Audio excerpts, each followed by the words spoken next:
Hey everyone, I want to talk to you today about cytolytic vaginosis, which is also known as lactobacillus overgrowth. If you clicked on the video, probably already know what it is and you're just wondering if you have that.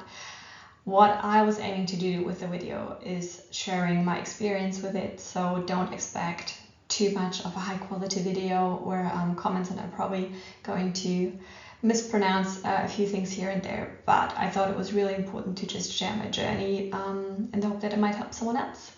So yeah, this is just the definition of what it is, and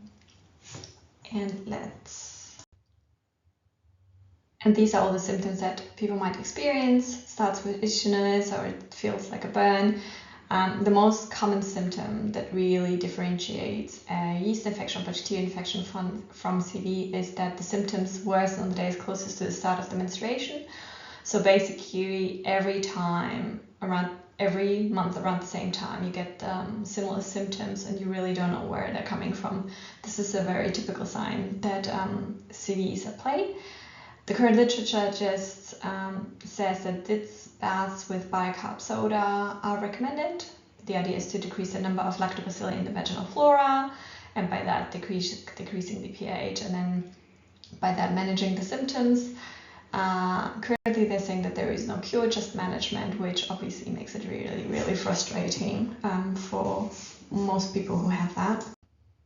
I personally have been experiencing CV for over a year. It took a really long time for me to find out what it was. And I started to manage it, but obviously got very frustrated because it didn't really do anything. And as I was doing my research, I found this article by Xyrdol, who really found out that the control group and the CV group had different kind of lactobacillus species in the vaginal microbiome.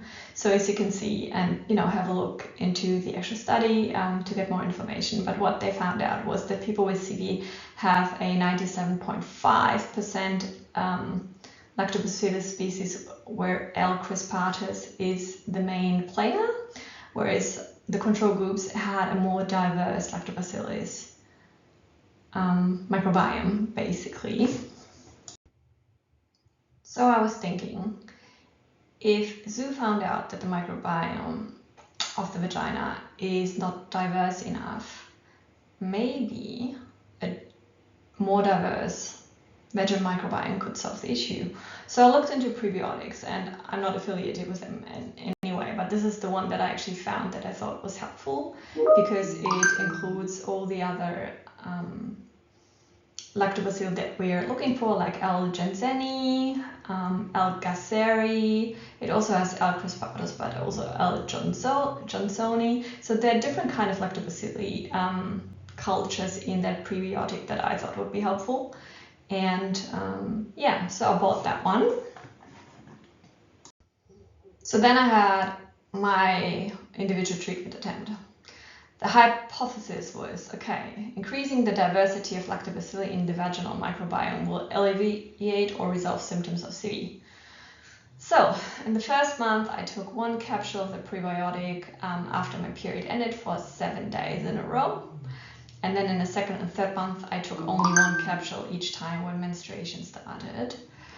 And my rationale was, okay, if Zhu found out that CV patients didn't have a lot of diversity, then maybe by creating a diversity in lactobacilli, that would help with the symptoms.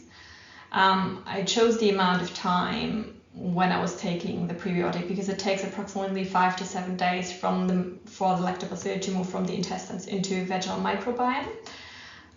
So I really wanted it to start working once menstruation was finished, because I didn't want the new lactobacilli cultures to be flushed out with the period blood. And I thought, okay, if I temporarily increase the lactobacilli, might be more. And I know that some people suggest that, don't take any probiotics, no lactobacilli, because the whole idea is to decrease that size, decrease the amount. And I thought, well, might as well just try it. Even if it increases it, I can manage it through 6 baths. And once menstruation hits, the symptoms will cease anyway because the amount will be decreased. What was interesting to find out was also that the menstruation decreases the number of lactobacilli, but it would not affect the composition. So it doesn't really trigger certain lactobacilli more than others. And my symptoms in the same month when I took it were a bit predictable. So the symptoms started a bit earlier, and I needed daily sitz baths for 2 weeks until my period started. So I really did see a bit of an increase of symptoms and severity, but I managed it, and it was okay.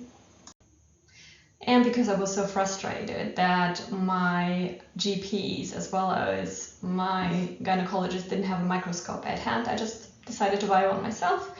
It's not that hard, look into it, they're not as expensive, and you can actually track and monitor your own progress. So what I did is, after I took the probiotics, I had a look at my lactobacilli count. So you can see that on July 9th, it's the small dark dots are basically the lactobacilli. They're not as many. You can see that on July 20th, it does increase, like all those small tiny dots are the lactobacilli. And then you see the epithelium cells are the ones that look like cells with a cell core in the middle. And you can see that it basically increased over time. And especially with July 22nd, you could also see clusters of the lactobacilli. So all the black dots are kind of like stick together. So there was definitely an increase in terms of lactobacilli from July 9th when I looked at it initially up until July 25th. That is approximately a week before my period started. But the amazing thing was that even though my lactobacilli count increased, I did not have any symptoms since July 2024, and now it's October. So after suffering for 1 year of CV, I literally don't have any symptoms anymore. As you can see in the pictures before that there, it seems still to be the case that there is an increase in lactobacilli, but I have been symptom-free, and I actually didn't even check if that is still the case, or if this is just a small window into how it looked like in July, and now it maybe is a bit different. So